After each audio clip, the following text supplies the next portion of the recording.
Page 23, south of the border. Let's see what's going on here. We're still in the key of E flat major, and we got notes going crazy, so we'll just take a look at all that. I'll look it over. It's about a page long. Treble bass clef, 3 flats in the key signature. Make sure you can do the scale for E flat major. I got videos on it. You've heard this lecture before, so blah, blah, blah. Okay.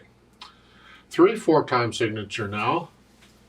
And we got eighth notes and quarter notes. I see staccatos in there where they want you to clap your hands. I don't know about that, but okay. Can't clap hands and play notes at the same time, but maybe somebody else is there that can do that. Let's take it one hand at a time and make sure we understand what the hands are doing. The right hand, when it comes in, you have an F, an A flat. It's in the key signature here because your position is here. The A flat and the B flat are in the key signature, so that's the position. And so you have a 3 here and then a here.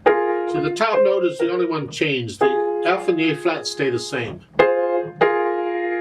And then the second line, you have an E flat, a G, and a C. You can do this. If you don't want to be up in here, do this. I don't know how big your hands are. Here, and then the top note goes to a B flat. These stay the same. And going on, then you have the E flat again here. I'm going to recommend for the end of the second line, those 2 chords, that you play the first chord 1, 2, 3. And that way you can get the last one without moving your hand. You do a 2, 3, 5. If you can't, do that. If you have to do that, then you have to move. But it's better to cover all of the notes in both of those chords at the end of the second line in one hand position. And we do that. I do this a lot in piano. So I recommend it if you can. Now in the third line, the first 2 measures of each of these lines for the rest of the piece, I'll come back to those later. Right now, let's go to the last 2 measures. Where you have the chord, you have an A flat and a C, or you start with a D, rest, then here, and then second line it's an E flat, and then here, and then, okay, you can get that. Last line, the here, and then A flat, B flat, and here. Okay. Left hand, they want you to start with 4th finger here, because generally with this we would be here. They want the hand out, and the reason is because in the 3rd measure we have a D. So we're going to save the little finger for the D. So we're going to use 4th finger on the E flat. And I only come up in here when I need to. That's tied. Hold it down for 6 counts and then go on. I do a 2 here. Second line, they want a thumb. You can do a 2 because I'm sort of in this position. You can use a thumb if you want to. I'm out here, I'm staying here. Now, from the 3rd line on down, the last 2 measures. We're here, F and A flat. Next line, it is an E flat G. And the last line, the last 2 measures here, and then come down. B flat, I use 2nd finger. To E flat. Okay. I'm trusting you know the names of all these notes in the music. If you don't, I encourage you to go back to the previous book and go through it all and drill yourself on the names of the notes in the music, please. Let's put the hands together and see what happens. So we're sort of in this position, I guess. 1, 2, and that comes up. So for 2 beats, that's by itself. So it's 1, 2, rest, rest.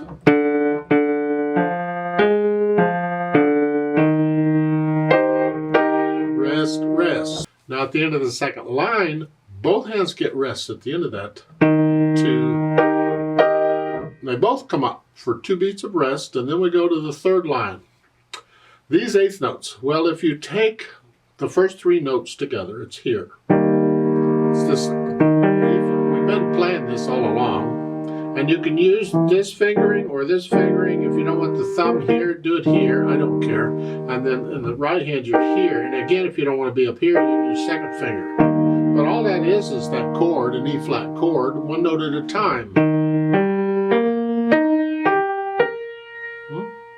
And then the left hand has to go, LH for left hand, goes up and plays the high E flat, and then you go back down. Like so. 1 and 2 and 3 and 1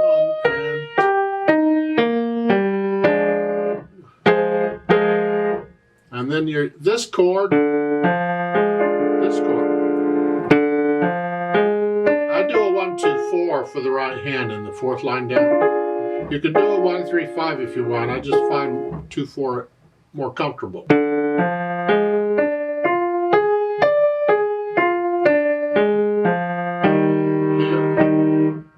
And then back to this one. Okay, so what's so much? It's kind of repetitious. You'll notice, starting with the third line down on the eighth notes, they beam all 6 eighth notes for the most part together. They're all beamed together because it kind of looks like you want it to be a 1 and a 2 and a 1 triplet. It's not. It's a 3/4 time, so it's 1 and 2 and 3 and different feel. So it's important when it comes to interpreting the music because it affects the natural accents. Anyway, you put the hands together and then get rid of the hesitations. Keep it as slow as you need to, doesn't matter, just no hesitations. And I think about the articulation. At the beginning, you can connect these if you want. But then these are staccato. I'm flexing at the wrist, boom. Both of them.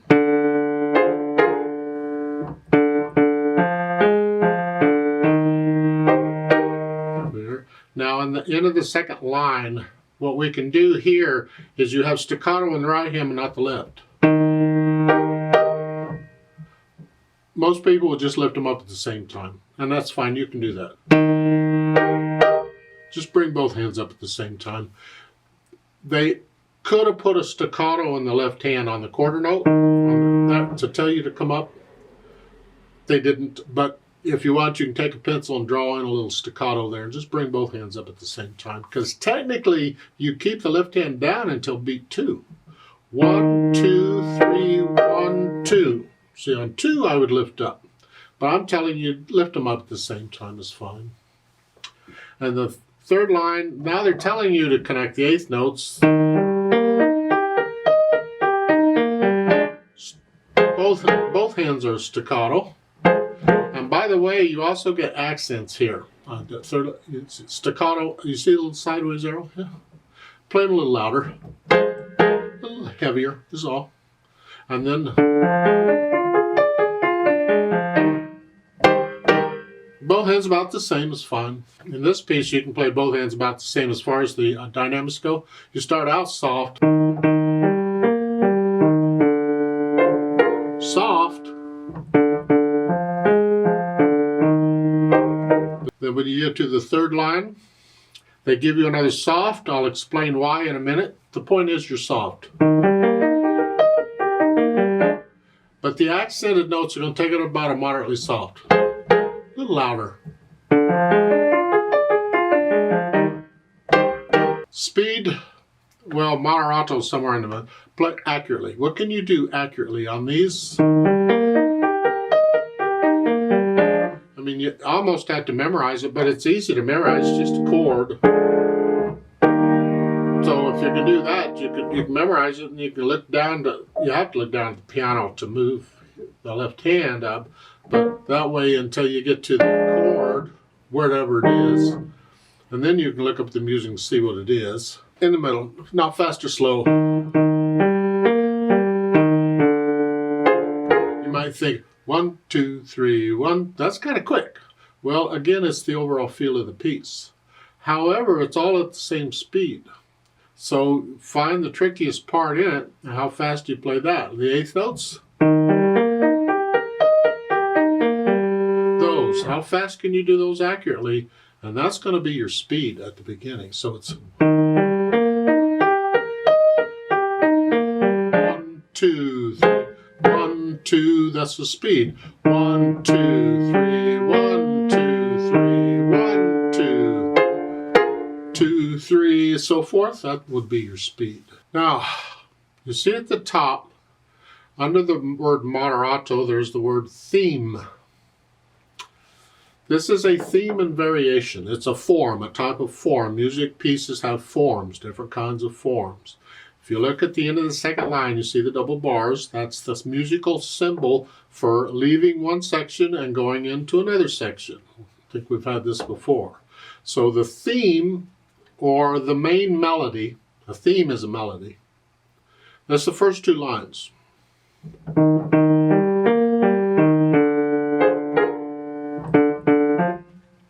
Third line is a variation. So this is where the theme and variations come in. Now this is a short piece. They only have one variation. But a lot of times in themes and variations, you can get lots of variations. There could be 6 or 7, a dozen of variations or whatever on the theme. They can get quite long. But starting third line, it's the theme, sort of, but it's a variation of it. They changed a little. See, they're just doing the 8th notes up and down rather than quarter notes. Here. And that's sort of the form of the piece.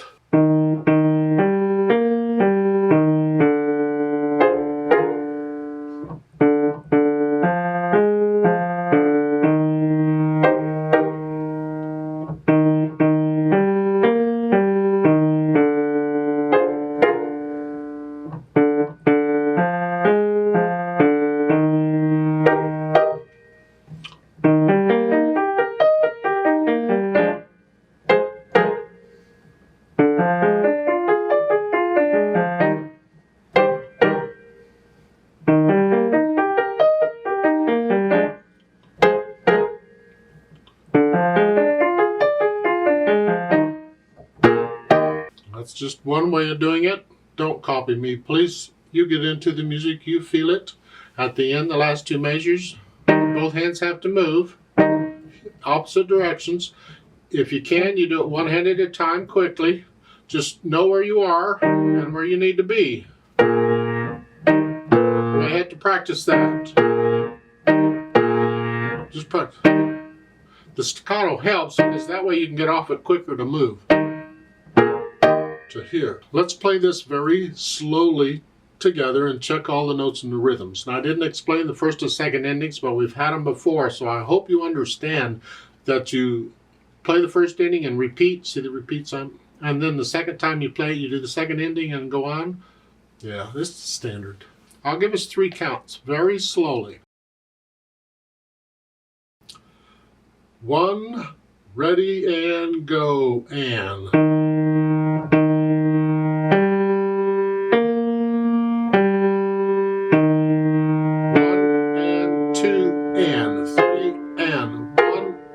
2 and 3 and. 1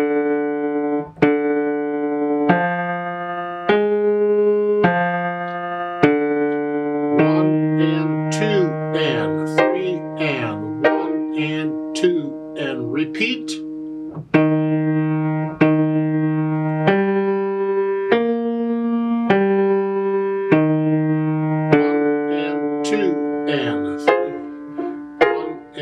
2 and 3 and.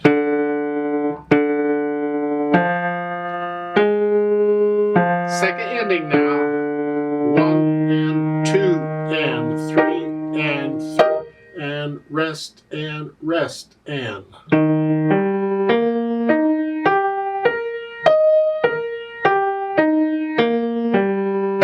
And 2 and.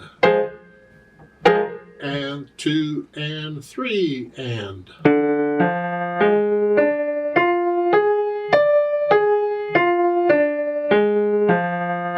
And 2 and. And 2 and 3 and.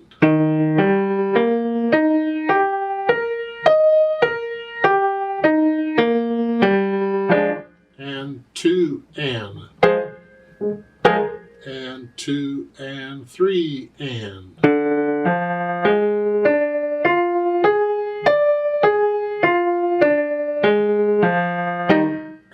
2 and